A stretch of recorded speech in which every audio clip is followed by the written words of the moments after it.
this week on the Bubble Chat. And I say that because I'm thinking about their emotional and mental states, especially hers. This is really, really sad to hear. He is, I don't want to be, he is an asshole. He is an asshole. And, I wish he could just disappear. I wish someone could take an eraser and just erase him. I still remember when Michael Jackson passed away in 2009, and everywhere you went, people were playing his music. It was like the world collectively paused to celebrate what he gave us. And looking back now, it's incredible of how his legacy has continued to live on. Britney Spears should have did it. You see what I'm saying? Michael Jackson. Nicki Minaj should be doing it. Right? Woo! Kanye West. Wow. Yes. Yep. You see what I'm saying? He said, you never said it was a bomb. It never would have got that far. You know what I'm saying? Yeah. I loved her on The View. I loved her in Where's My Caddy when she was talking about hovering and all that. Stuck with me, and I met her. I was on the Sherry Shepherd show. No, what touched me was that goddamn straw.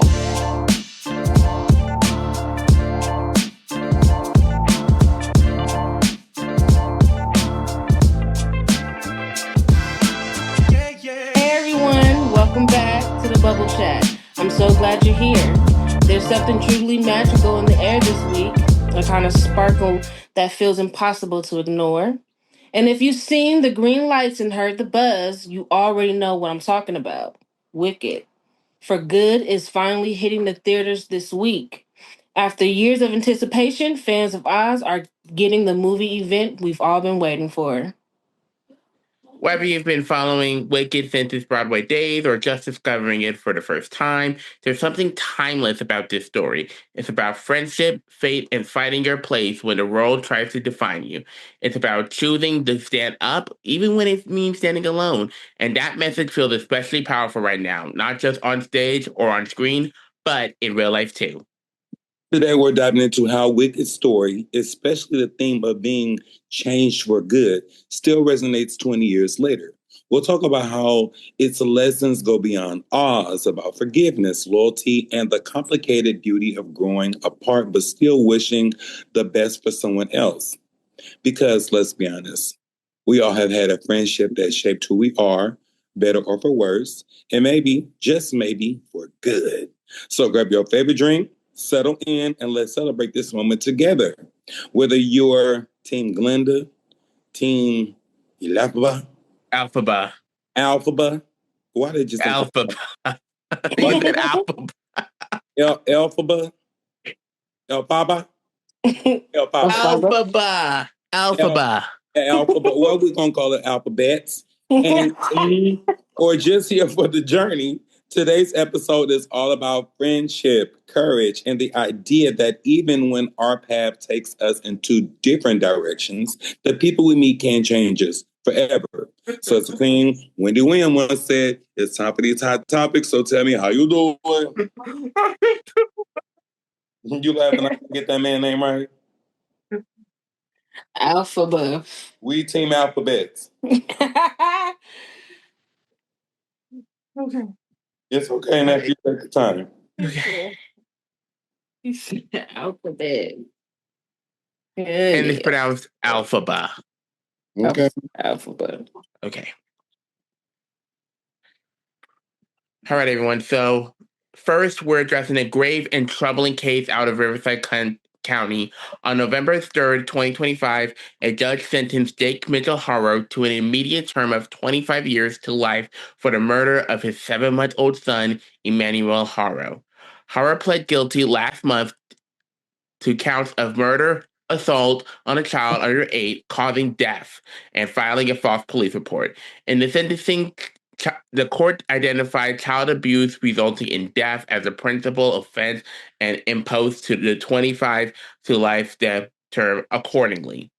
In addition to that, Hara was ordered to serve 180 days for the false police report, previous sentences from a prior child abuse case, and for being a felon in possession of a firearm or addict consecutively. He was also ordered to pay $10,000 in restitution and was credited with 551 days of time served. What? Disturbing because investigators determined that Haro and his wife had fabricated a story. They claimed their infant had been abducted during a surprise attack in a parking lot in Capia, but evidence showed the child died after repeated assaults. I'm curious to know your thoughts about this. So, given the severity of the abuse, the false report, and the deceptions involved, what do you both think this case says about how our justice system handles child abuse murders and the role of truth telling in achieving closures? I'll go ahead and go first. This has been circling around my mind for quite some time now, and I don't even know why I decided to bring it up now on the bubble chat today, especially since this episode has a theme, and whenever we like do themed episodes, I usually do my best to steer away from anything too heavy, whether it's a death, a tragedy, a natural disaster, or a crime, kinds of stories that are hard to talk about. But something about this one, I just couldn't shake it off, maybe. And I think maybe it's the fact that Emmanuel was only 7 months old, or maybe it was seeing Jake and Rebecca, his parents, on camera during that news interview, asking questions and acting concerned when deep down something just didn't feel right. And I'll be honest here, taking the idea of taking the life of your own child, especially over something like avoiding responsibility, is beyond comprehension to me. I don't even know if that's what happened in Jake's case, but still, it's cruel, it's heartless, it's disgusting, and honestly, it's unforgivable. So stories like this, I've seen too many them over the years, and they pop up on the news again. And no matter how often they do, I can never wrap my head around it. How someone could take away an innocent life, especially one that never had a chance to begin, is just something I'll never fucking understand. How do you feel about it, Donnie? I mean, it's kind of like the title of the show today. It was a little wicked. Mm-hmm. Nothing good about that. That's horrible. And I mean, I feel real sorry for the baby, but I'm also thinking about the mama. And I say that because I'm thinking about their emotional and mental states, especially hers. This is really, really sad to hear, but I mean, I'm like disappointed in the justice system. Yeah, I agree. Yeah, I'm disappointed in the justice system, to say the least.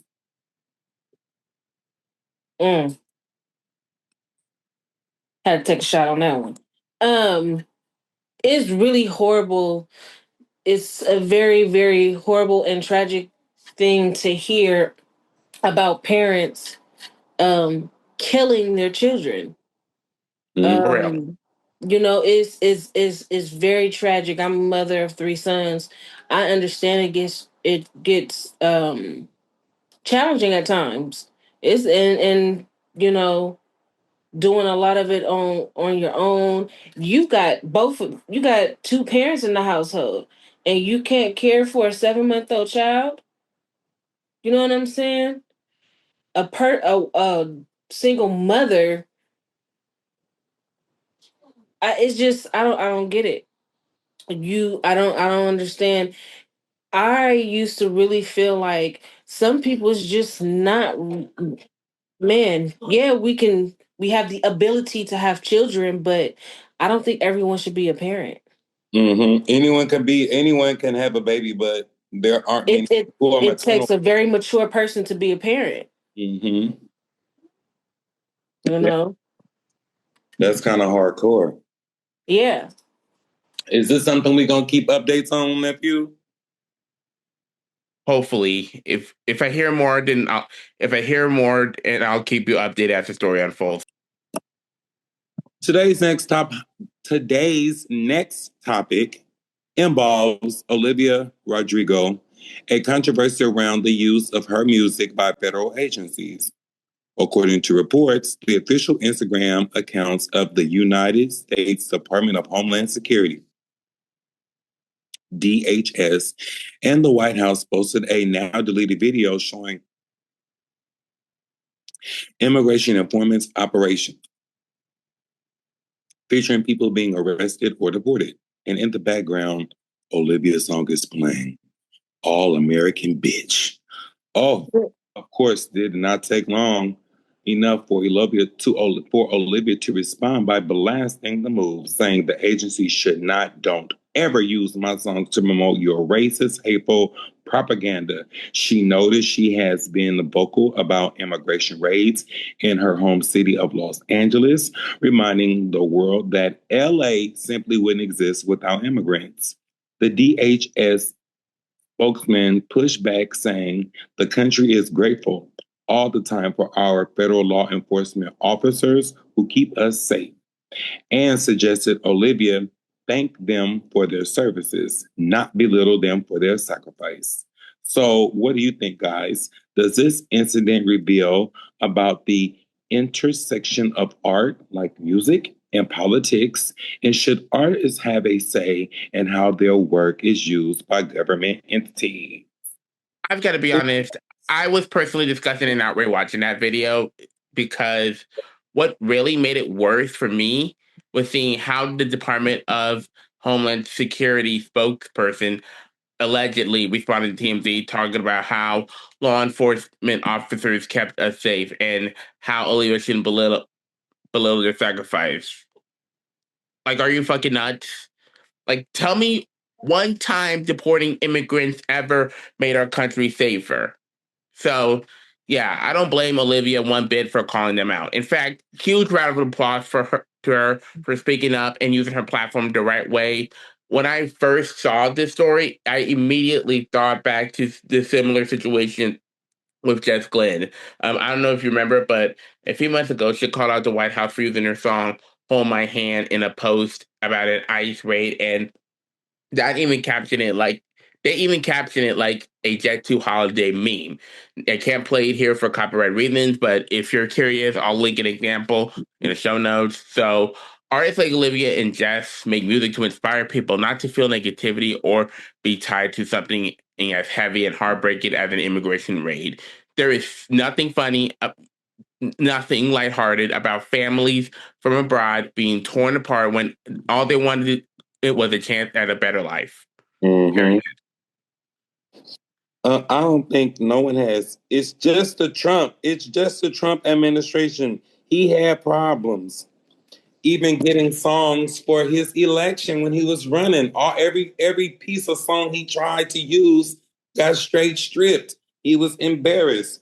Can we please talk about him trying to crash that football game and make an announcement? They got booed the fuck up out of there.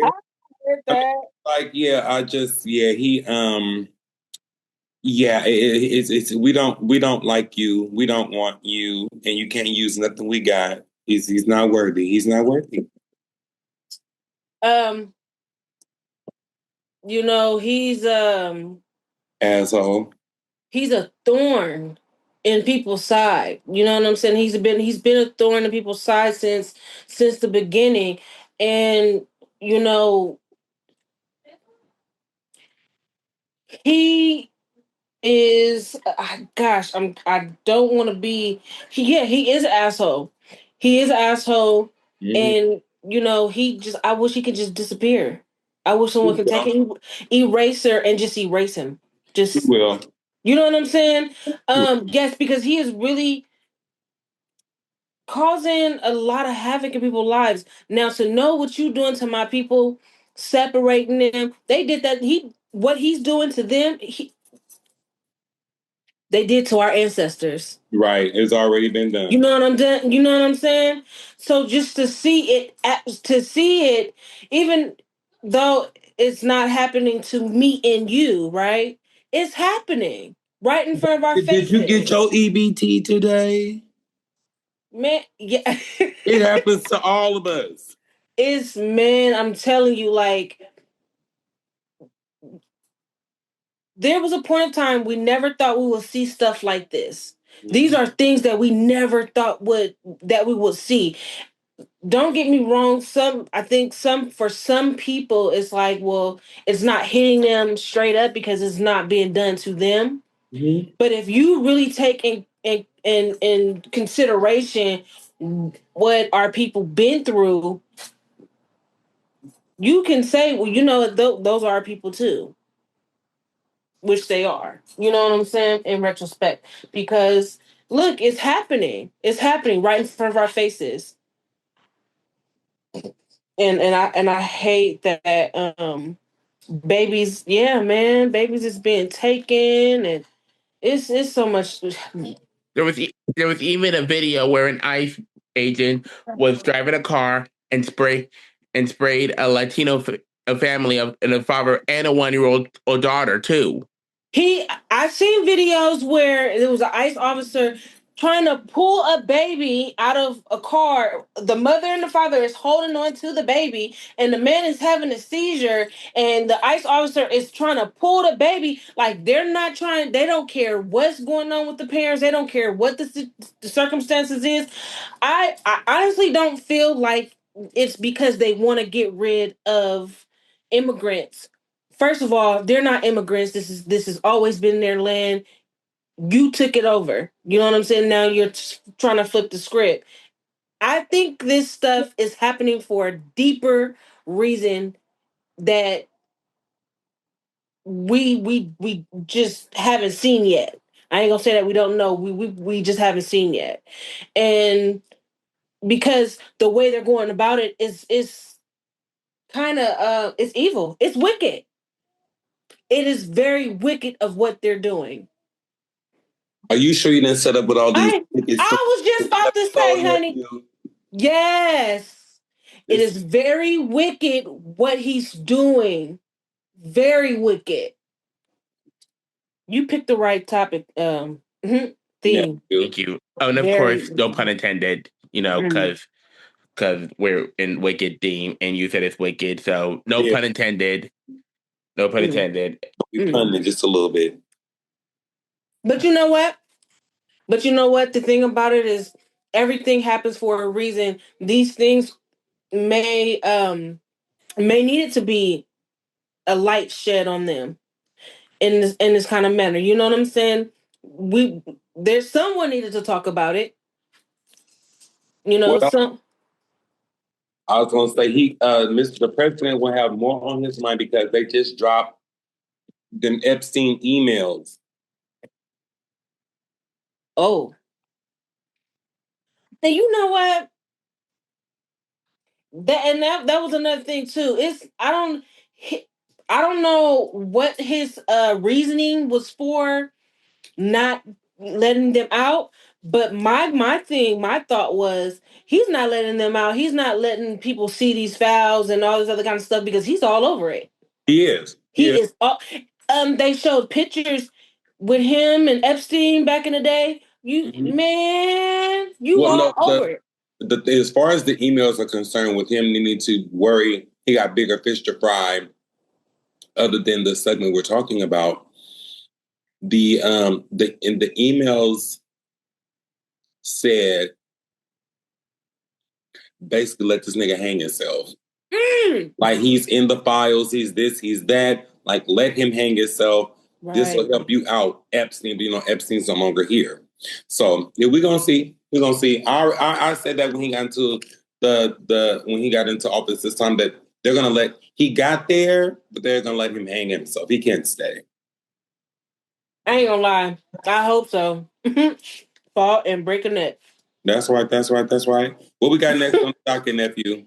Alrighty, well, up next, let's talk about the newly released trailer for the biopic Michael Jackson titled Michael. The trailer hit an incredible 106.2 million views globally in the first 24 hours, making it the most viewed launch of any music BIPOC trailer in history. Directed by Antoine Fuqua and starring Jackson's own nephew, Jafar Jackson, the film takes us from Jackson's early days with the Jackson 5 to his global superstar freedom. The buzz around it is massive, not just because of Jackson's legacy, but because the studio behind it hit a major marketing milestone. So here's a question for you both. What do you think this drives a trailer like this to break records? And is it purely the star power of Michael Jackson, or does it reflect something bigger about how audiences engage with music by Pac today? I'll let one of you go first because I already went first twice. Go ahead, Joya. First of all, I always loved Michael Jackson. I thought oh my God, like I dreamt about Michael Jackson. Okay. Yes, honey.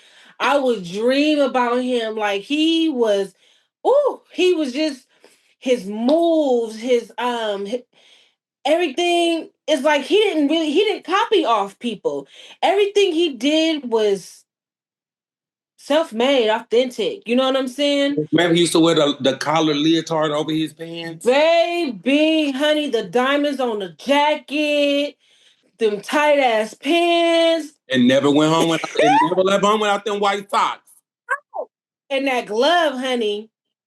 Don't play with me. Don't and then that hair. He was so fly. He was so fly. He was so just like, and he was just like big star. You know what I'm saying?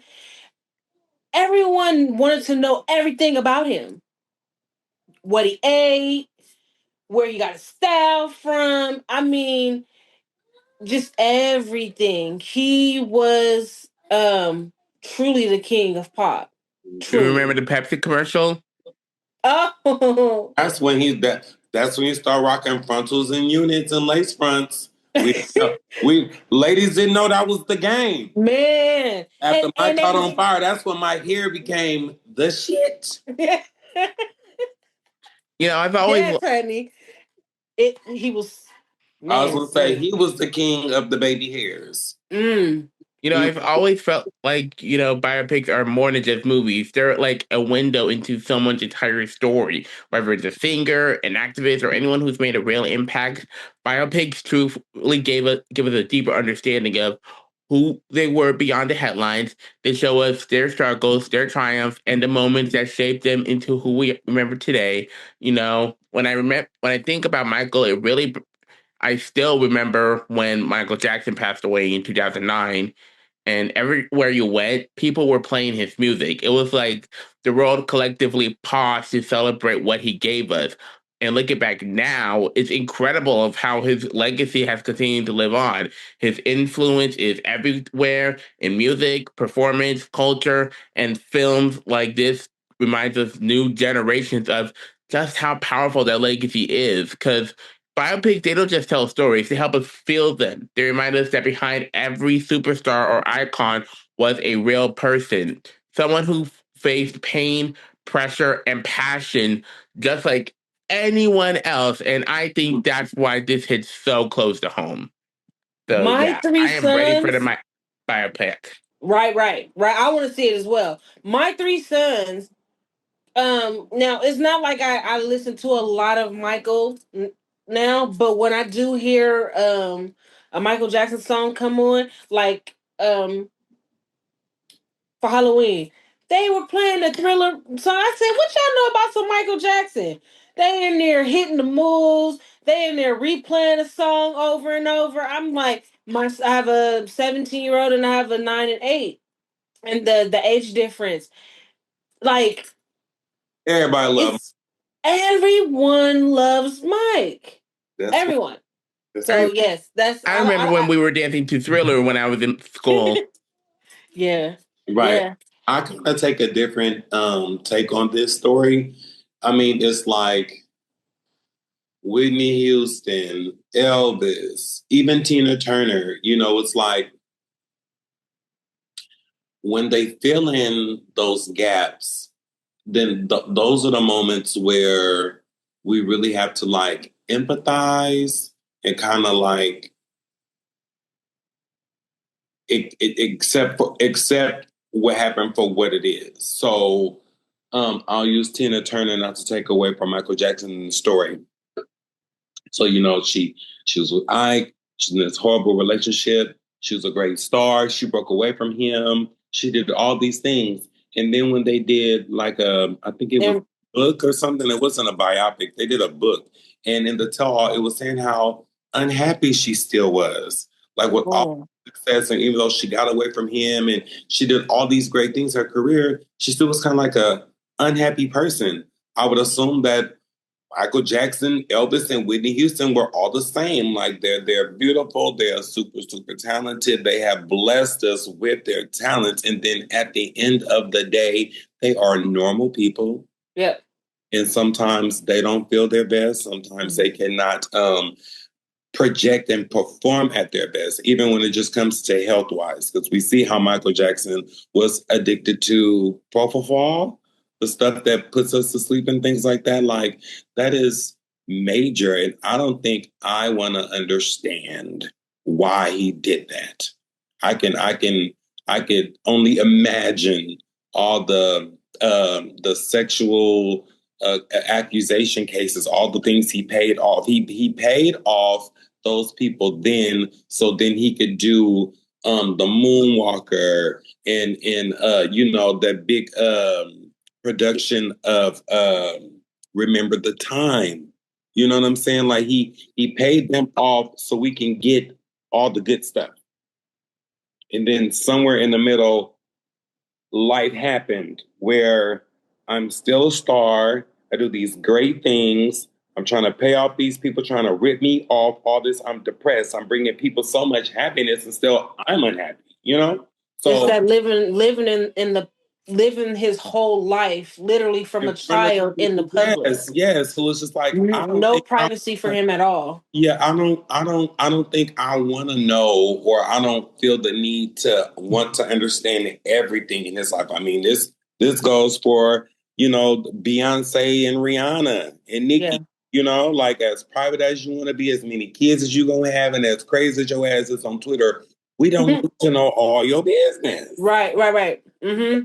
We don't.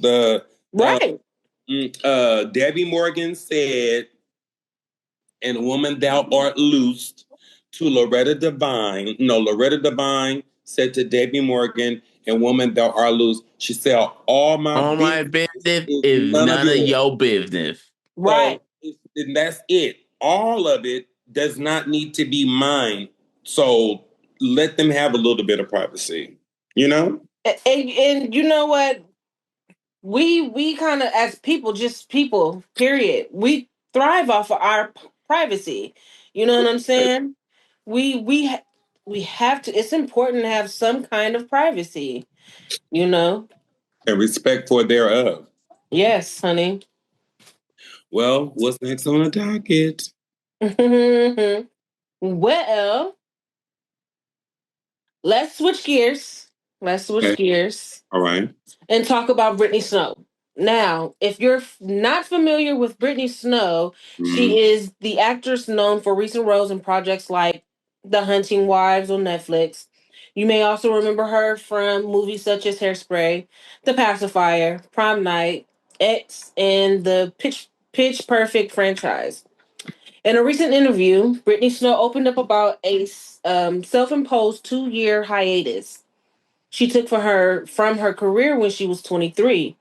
Right now, right before filming Pitch Perfect in 2011, to focus on her mental health and learn how to navigate anxiety in auditions. You know, I think that is perfectly, you know, her choice. She recalls how during that time she didn't know if she would ever work again. She says that pause ended up being essential for discovering who she was and clarifying her path forward. She's here's a question for you both.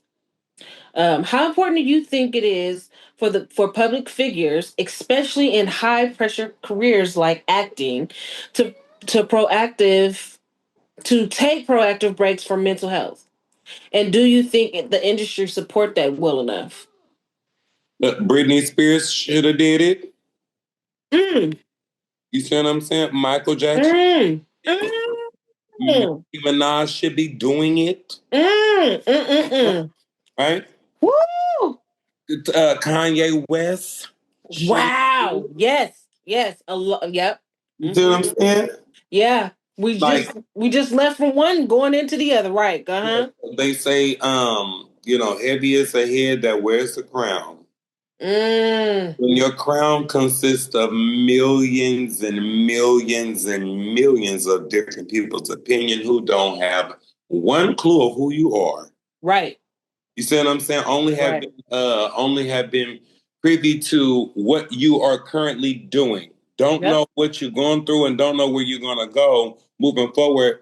And yeah, I would say I would encourage that for everyone. You see what I'm saying? Like even people who didn't have the stardom like hers, but remember Maya Campbell, the young lady that was in Tyrese's video, and she was on the TV show In the House with LL Cool J and Debbie Allen. She's a really, really pretty chocolate girl, but she ended up getting strung out on drugs. I think I do remember. She went into counseling, maybe it wouldn't have weathered so bad for her. You know what I'm saying? Things, like you matter, we matter individually, we matter. Yeah. We need to take care of ourselves and each other. And if taking care of herself, ourselves, and each other means she gonna fall back for a few years and figure shit out, that's great. Because you can't perform sick. Yeah, you know what I'm saying? So I mean, I totally promote her messaging in that, health is wealth. Yep. Yeah, and you know what I'm saying? And the better you take care of yourself, I think the more your network. I'm just saying. And I also think too that mental health and especially in the entertainment industry has often become this taboo subject. And I really respect Brittany Snow for taking that step back to focus on her mental health. Acting was probably her dream since she was a kid or a teenager, and I'm sure she loved it, but I can only imagine how tough it must have been to realize she needed a break from something she was always so passionate about. Because when I was younger, and I spoke about this on a bubble chat millions of times before, I didn't really understand just how cutthroat the entertainment industry could be. And I mean, when you think about it, acting, being signed to a label, performing, doing interviews, photo shoots, going on tours, constantly being surrounded by fans, it's like being at work around the clock. There's barely a moment to breathe or to just be yourself. Because back then, especially watching Disney shows from Disney Channel or Nickelodeon, I had no idea how much pressure those young actors were under because I didn't think about the emotional or mental strain they might have been going through behind the scenes because mental health just wasn't something I really understood at the time. But hearing Brittany's story now, it makes me genuinely thankful that she was able to step away, heal, and come back stronger. And I honestly just thank God that she didn't fall into a darker place that would cause her to resort to anything irreversible. Because it takes a lot of strength to choose healing when the world expects you to keep performing. So yeah. I definitely agree. And it's very, very brave of her to do so. It's smart to even think, hey, if I'm going to continue doing this, I need a break. I how am I going to have this anxiety and I'm going in front of these people to audition for something that I want? You do have to sometimes take a step back, regroup, and sometimes replan on how you're going to approach things. Because just as much as we change, our circumstances change sometimes. Our situations change. So we have to sometimes replan to take the proper approach to certain things, and that's this is her career. You know, you can't enjoy your wealth if you're dead. Oh. You know, so I applaud her for that. You know what I'm saying? Very that she did her thing.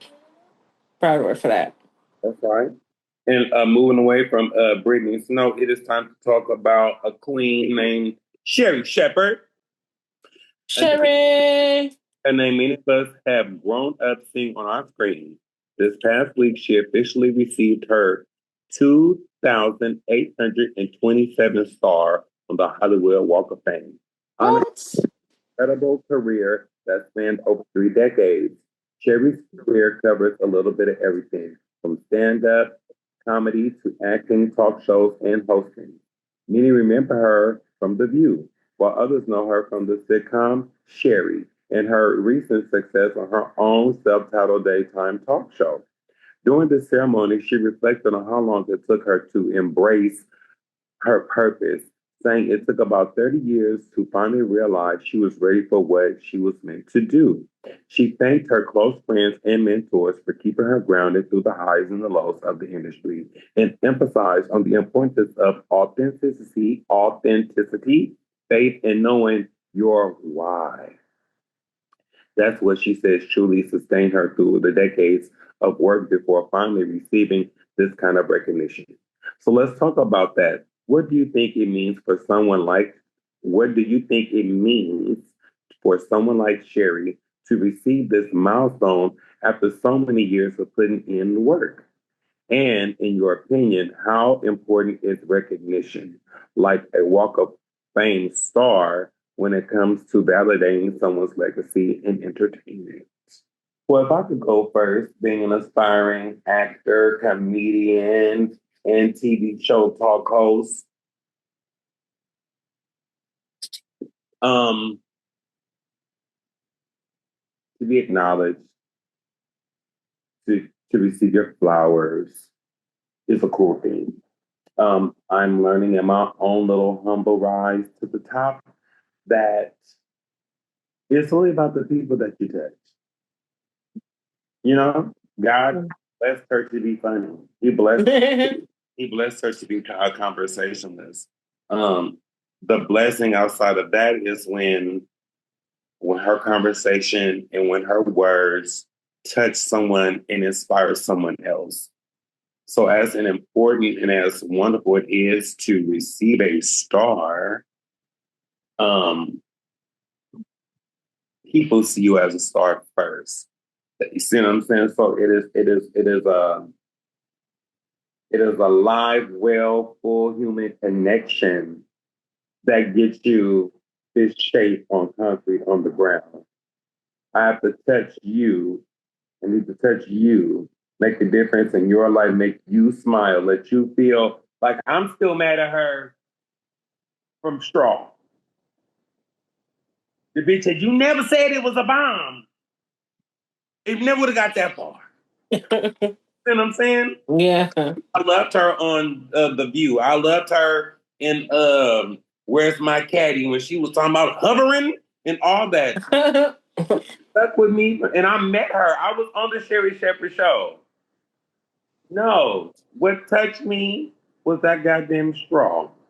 It was the bitch had a bomb. I've been mad at Sherry, but I'm proud of her at the same time.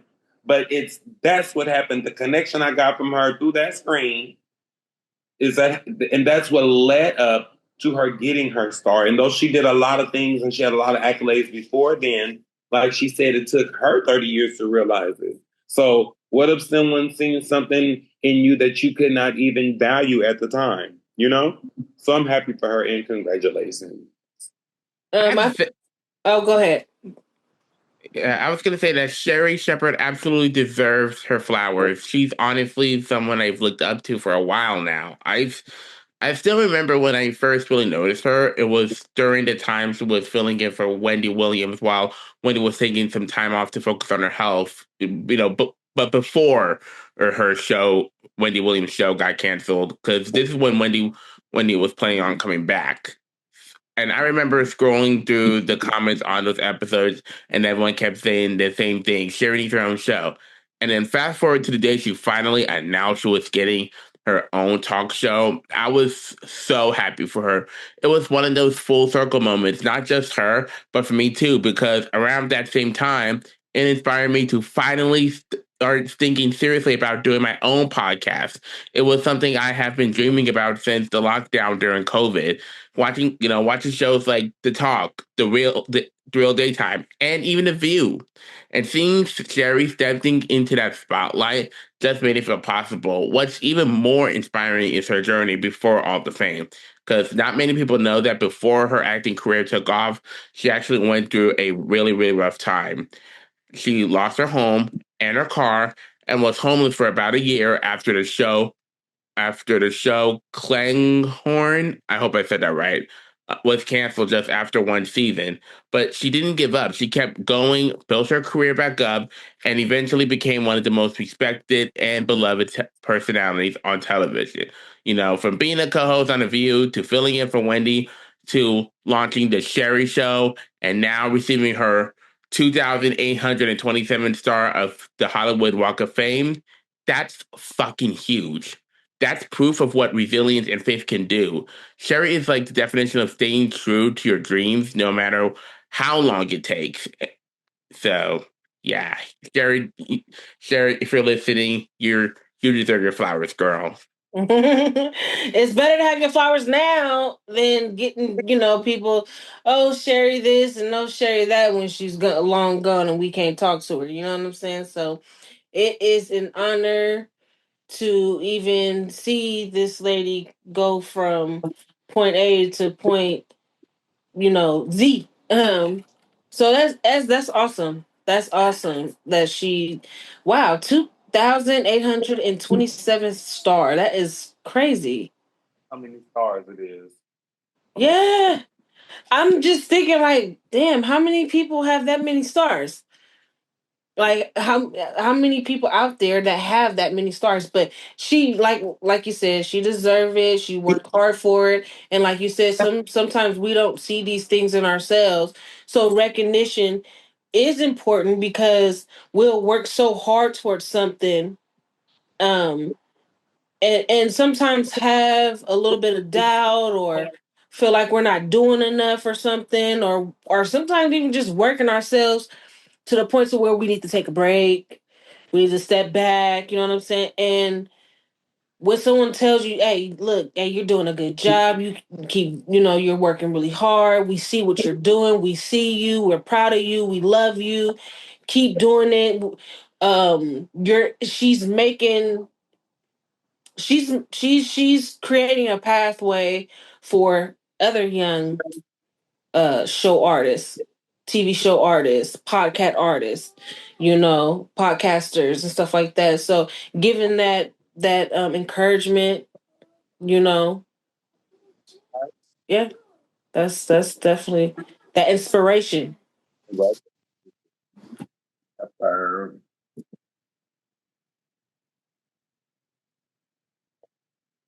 All right. And we'll So come back. We're going to take a quick break, grab yourself a drink, stretch a little, or just take a little breather. Don't go nowhere because we'll be right back and we've got some more stories and conversations waiting for you. And we are back. I hope everyone's had a chance to grab a snack, stretch, or just take a moment to breathe, or probably listening to the Wicked soundtrack. Either way, you're still tuned in to the Bubble Chat, and now it's time for one of my favorite parts of the show, our throwback topic segment. If you're new here, this is the segment of the show where we revisit some of the hot topics from way back, things that made headlines long before the Bubble Chat even existed. Exactly. We like to take a look at how those moments age, what we might think differently about them now, and sometimes just laugh at how wild those times were. So let's jump right into it. Today's throwback topic is one that definitely had people talking back in the day. Beyonce said in her song, of course shit down when it's $1 billion on the elevator, or of course some shit gonna go down when it's $1 billion on the elevator. Mama's got on her good home training. Daddy told her how to love a hater. Doesn't say she's so goddamn fine. Sister told her how to speak my mind. Well, we got to dive into that precise. It was in the elevator. Launch at the 2014 after. According to People's Magazine recap, the surveillance footage captured Solange attacking Jay-Z while Beyonce stood in the corner watching in the elevator at the Standard High line in New York. Sources say that the incident was triggered when Solange was provoked. A designer named Rachel Roy was reported to have had run-in with her earlier that evening. And an insider claimed that Jay-Z allegedly said something to Beyonce to set things off. In the days following, the family issued a joint statement saying both assumed to share their response. They both assumed their share of responsibility and that they had moved on forward as a united family. Jay-Z later addressed this in his album 444, and Solange in interviews said that what matters is that her family was all good. So here's something to think about. How do you feel about situations like this? Where every private matter issue becomes a public spectacle, affect how we view celebrities? And does the viral nature of these moments change how we interpret family drama and when it involves high profile figures? This one I'm gonna say. I'm gonna say it real quick and I'm gonna say it real brief. Um, Solange is a pimp. Jay-Z is a man, and Beyonce is the victim. And I say victim because you can't choose your husband over your family or your family over your husband. It's an equal opportunity situation, which is why Solange took her equal opportunity as and just took off a hard up on that man. Like earlier when we talked about the biopic with Michael Jackson about all of their business is none of ours. At the end of the day, we're still all human. Now, I don't really know what exactly led to that whole altercation between Solange and Jay-Z, and most of us really don't. But honestly, that was just a mess. Watching the situation unfold, even years later, is one of those moments where you just think this could have been handled differently. Whatever was going on between them, I feel like it should have been handled with a bit more maturity, maybe in private and away from all those cameras. Because once something like this goes out, it lives online forever. And even though they all moved on and made peace, it just goes to show how quickly um, one private moment can turn into a global headline. But that's how I felt. I mean, I did hear about that story. I just don't know much of it. I just want to know at any time, any holiday, pick one. You know, Thanksgiving's coming up. So I just want to know when Thanksgiving has with mother knows or father knows or the same. You mean when your auntie whipped your daddy's ass in the elevator? Like, you mean your auntie had fucked your daddy up?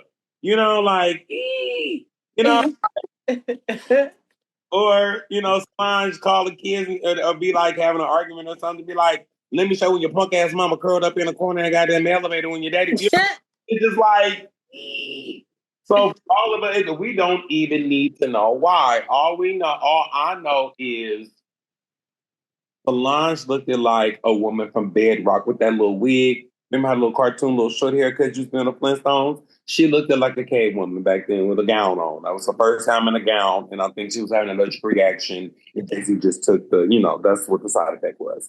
That's what I think. That's what I think. Oh, wow. It was a lot around that situation. It's always been a lot with Jay-Z and Beyonce name. You know what I'm saying? It's always something with them, you know? Um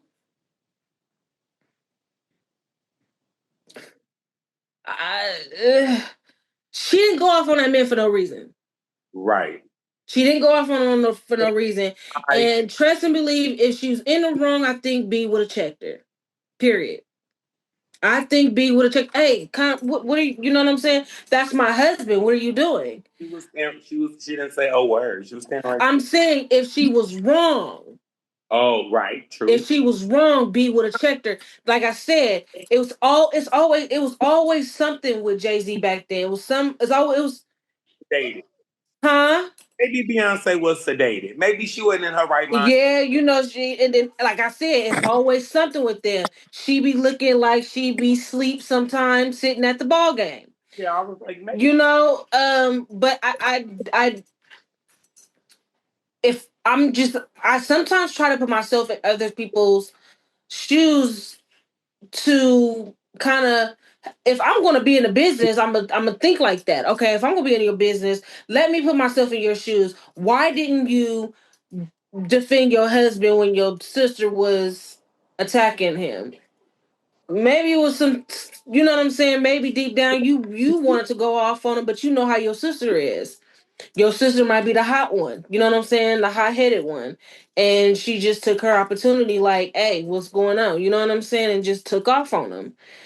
But, and then too, it's different ways you can look at the situation because you don't really know what happened, what triggered her to go there.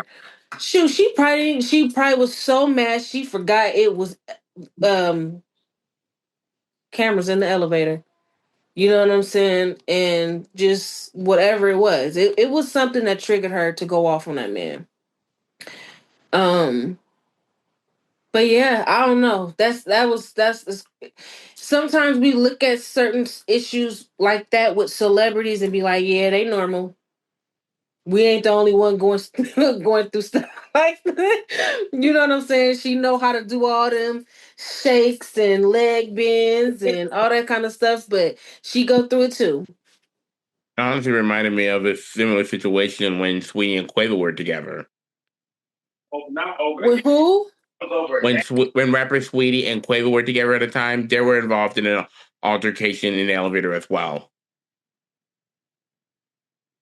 I think what it is it's let me wait till we're out of the public eye.